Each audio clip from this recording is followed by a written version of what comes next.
My son's already dead. What you gonna do when your son die? I can't love a baby. I never told you that. I can't love a baby. Never told you that. I never told you that. I can't love. I never told you that. I can't love a baby I never met. You will do a lot of breaking up. When are you together? Because of this drama? When are you together? You do a lot of drama. You and him broke up because of you, not because of me. Like a princess, like Cinderella, like everything that every little girl can imagine wanting and having from their father. So it's just been a great experience on that level, and I don't want it to change either anyway. First up in this paternity run, we got a mother and godmother fighting over the affection of a young woman, but the irony is that daddy is missing out on the picture. And when that happens, you know where to head to. Let's start this psycho ride on this somber note. I grew up not knowing my dad, and I only had two moms in my life, my godmother and my mom. And it's just at some point there was some doubt about who exactly was my father. And my mom had introduced me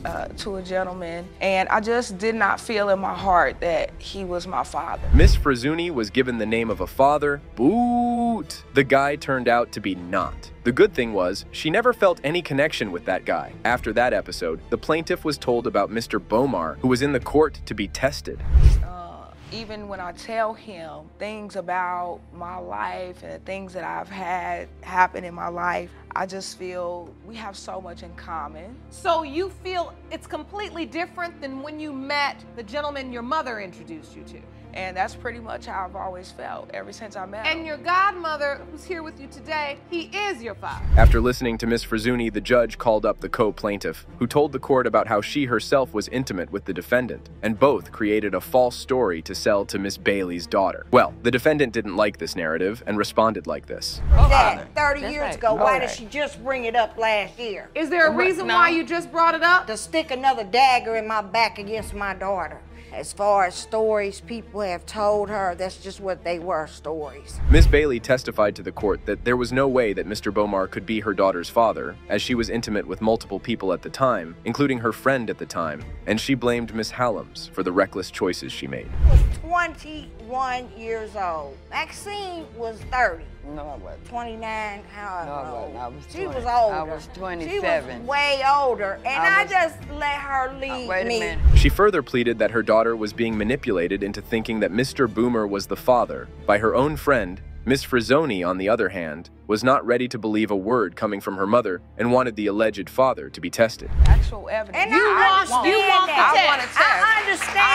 I understand that. Because of my past lifestyle, there is reason to doubt. The next judge asked Maxine to vouch for Bomar, and this ticked the mama at the podium really hard. She totally blew off in the court, blaming her ex-over for poisoning her daughter like this. We want to have our own relationship. She's done this for years. I know I wasn't the best mother. I know, and I appreciate this woman for being there, because she was. But the meddling and the trying to compete And the remembrance. for my daughter's love, this is my child. I had her. She wants to and know you need who- to stay in your lane. Oh, the woman went ballistic in a matter of seconds. Maybe she was a little paranoid about sharing her own daughter with another person. Miss Bailey was screaming at the top of her lungs. Even Judge Lake was stunned at the show going on in her own courtroom. But you still need to stay in your place. They did a DNA. Okay. Okay. Well, you ain't the daddy, that's for damn sure. You ain't been no mother. So I've been her mother to the past. And both of you Ever guys. since Rome, you can you go stand in between them? You ain't never been a mother. You should have went and had a baby. Right. Order in the courtroom, Jerome stays between them. Or Maxine might lose her hearing today. Okay. All of this was also unacceptable for the judges, as a 20-year-old woman was standing crying, while her loved ones were busy fighting. Listen, what is obvious is that both of you love this young lady very, very much. Yeah. And both of you have had a hand in raising her. Now, you all can keep arguing and fussing and rehashing your own personal issues, because I hate to tell you, all this back and forth, it's obvious to me and everybody in this courtroom that it don't have nothing to do with her. This back and forth is clearly going nowhere. So the judge got the alleged father in the court, who told the judge how he had no idea about the young plaintiff, but since they got connected, and by now they had developed a bond with each other, Mr. Bomar was also hoping to be the father. Let's see what the DNA result holds. Mr. Bomar, you are her father. I'm sorry to you both. I'm more sorry, to him, because, we just had established a great relationship. Malicious rumors made the son sue her mother and sister. In this case, you can see Ms. Chandler and her boyfriend dragged his mother and sister in the courtroom due to the damage they have intentionally done to the cupoula's reputation.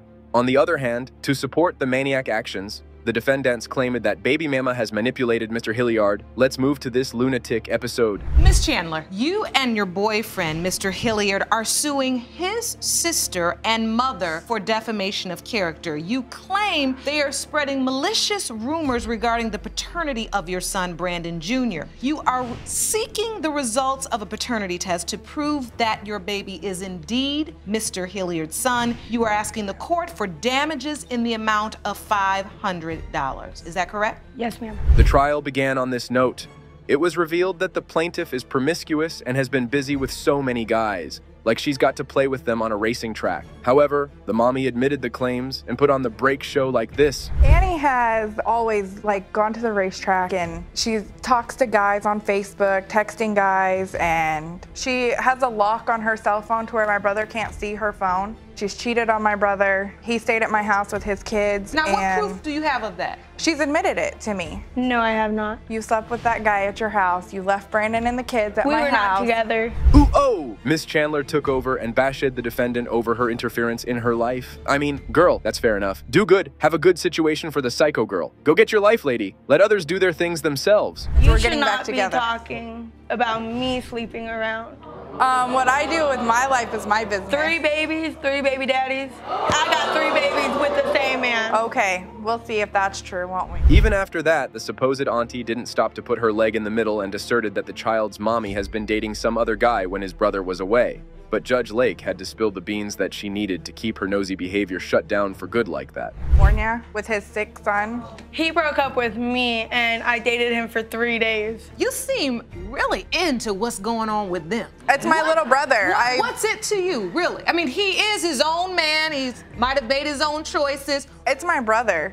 She's from day one. I've seen that she's used him. She holds those kids over his head all the time. She says, well, if you don't pay me this much, you're not seeing your kids. Oh my. Here came another out-of-mind person in support of the defendant. The alleged granny claimed that they were robbed, and his son had also left them helpless.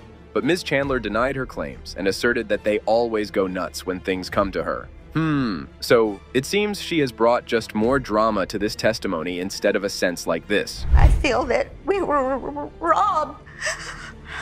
You guys have always been able to come around. No. You chose not to. You guys could come around, but you didn't want to. You're the one that told me Whenever I don't need pregnant, a family. I have a family. That's right. Yeah. Because you turned your back on me, attacking me, coming to my house, trying to take Then my why don't you stepson. keep that tater trap of yours shut? Despite these accusations, it was revealed that Ms. Hilliard had said crap about babies and claimed that Ms. Chandler's babies can never be her grandchildren, even if the DNA test determines that they are. Oh, so why is she holding up crazy grudges against baby mama, or they both have gone crazy for real? Hey, punk, you told me they can never be a part of you, even if this test comes back that it's your grandson, right? I never said that. You and Gina. No. Gina. Yeah. No, I told you Yeah, that I would whenever still be when me his and aunt, Brandon- whether it was his or not. Up next, the plaintiff told the court that the defendant's never-ending and lots of drama has split the family apart.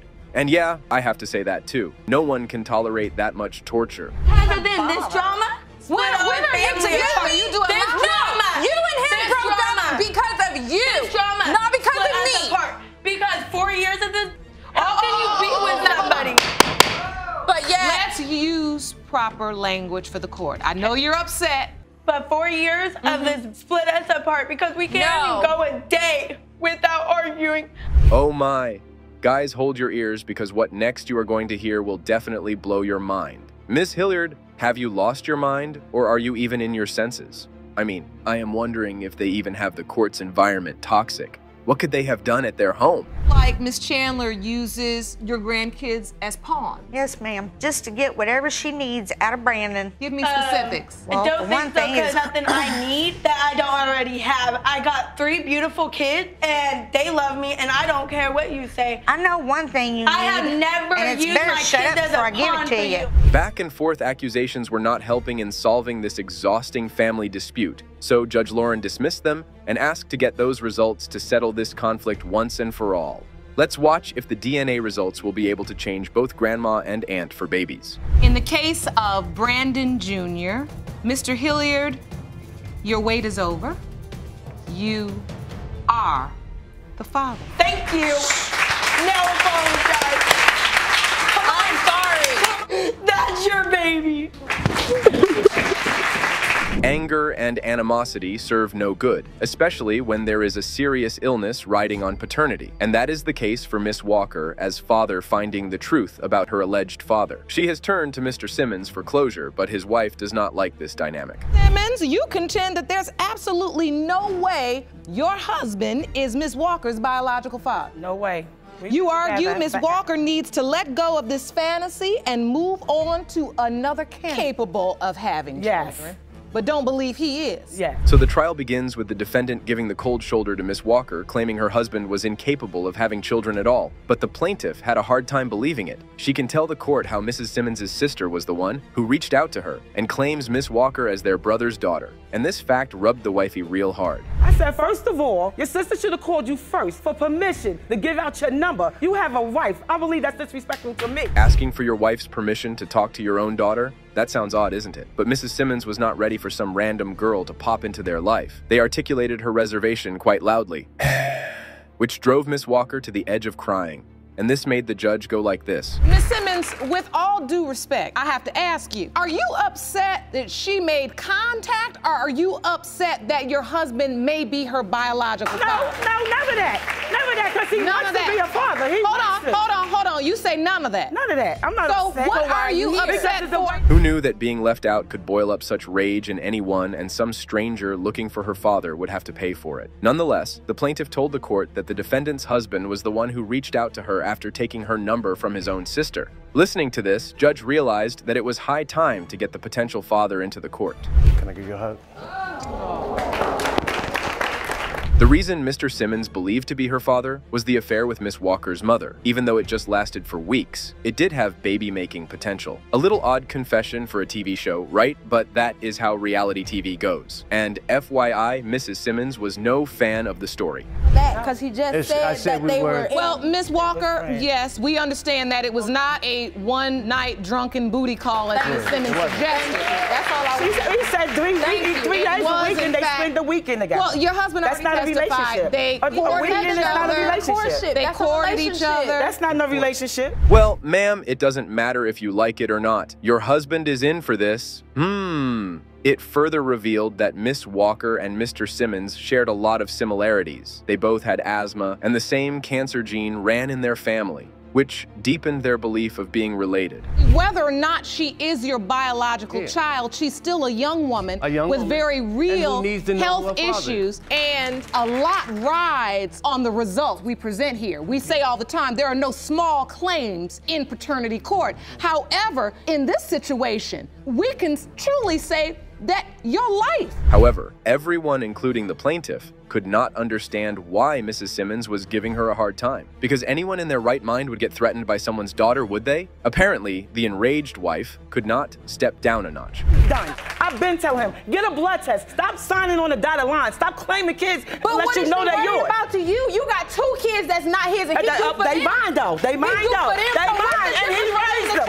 They mine. He raised them from birth. They mine. Hold up, woman. You might burst my eardrum. Goodness, she doesn't know when to stop, does she? Her attitude had the judge totally baffled. I mean, who wouldn't get? Confused with a grown woman acting like a stubborn child? That's ridiculous. You all are acting like you all are 2 women he's involved with intimately. This is a young woman.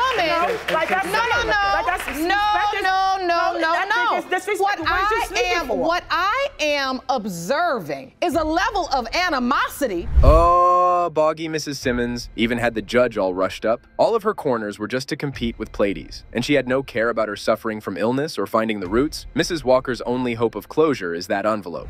Mr. Bruce Simmons, you are not her father. I'm sorry.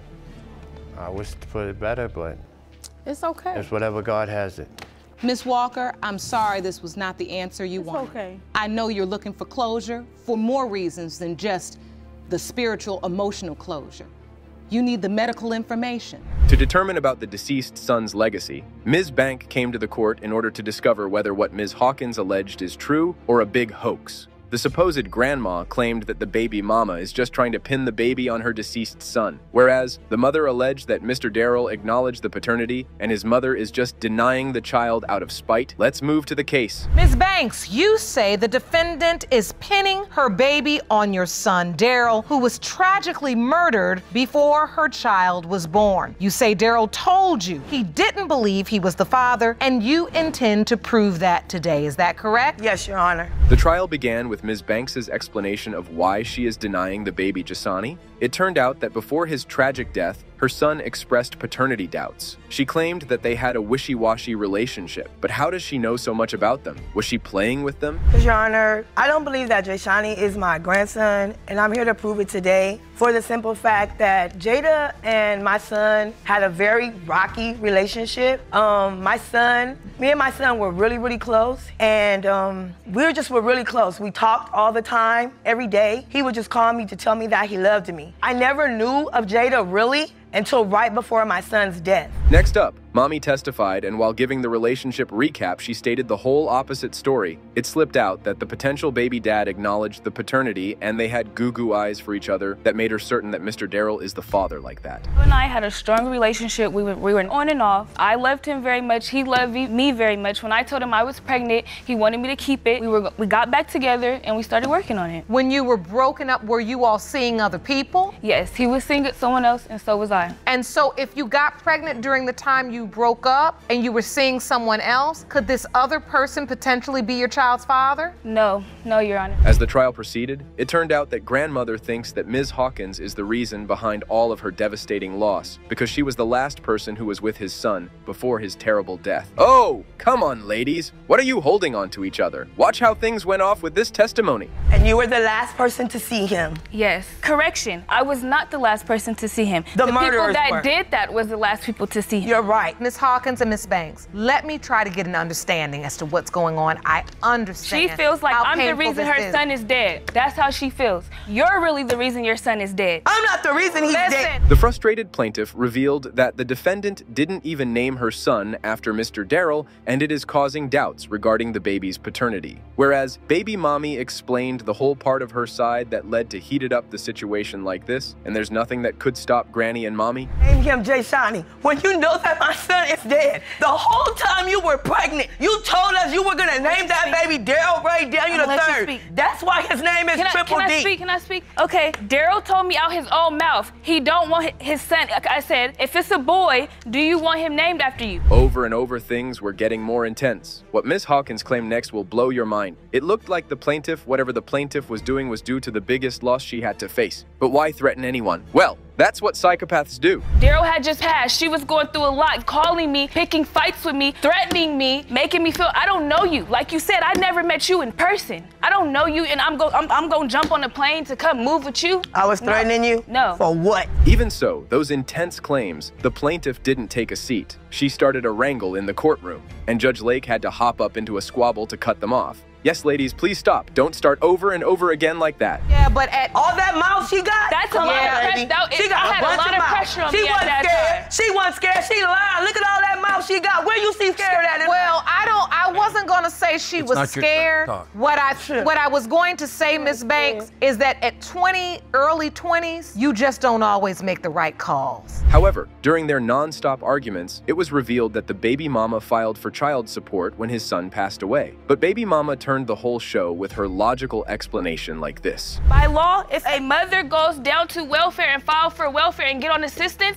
the father automatically goes on child support. I explained to them that Daryl passed away. They said, give us his social, we're gonna run it anyway and find his death certificate. Where could you get that social at? Where you got it from? Okay, but wait, so then when I called her and got it and they ran it, they said, okay, yes, he passed away. Maybe you can get, I don't know what it's called, but some type of benefits for my son. Alas, feeling sad for both the plaintiff and the defendant, their ongoing further fuels the whole situation instead of helping to resolve the case. But it was quite evident that they both need to know the results vehemently for baby and his late daddy. So let's go, get those results and see if they will help Granny find some peace or not. The percentage of relatedness between Miss LaWinda Banks and Jasani Daniel is 99.99%. You are related.